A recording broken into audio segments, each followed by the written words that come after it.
So I want you to consider your overall attitude towards your triggers. Those people that cause a negative emotional charge within you, whether it's anger, frustration, annoyance,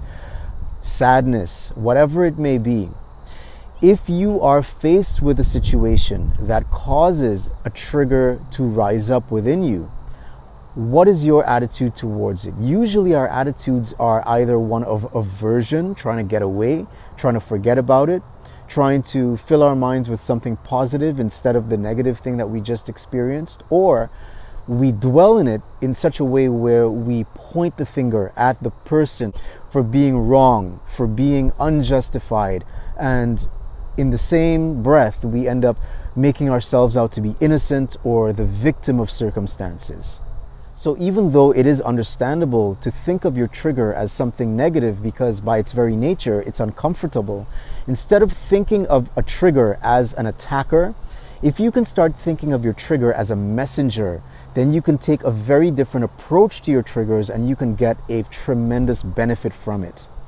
And that's because every time you are triggered emotionally by a person or a situation, it's because of the fact that there is something that you have repressed. There's something that you have pushed down into the basement of your psyche, so to speak, because your ego does not want that aspect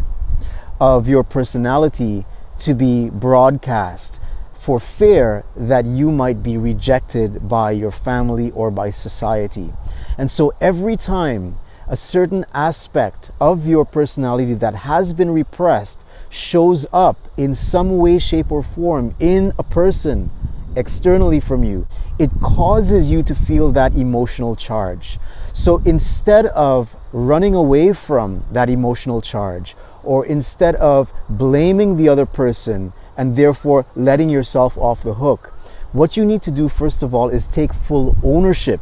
of the fact that you are triggered because you have something within you that needs to be addressed. So if you can take this attitude towards your triggers of treating them as messengers, then you can reverse engineer your triggers to find out what you've been repressing. This is the process that we call shadow work.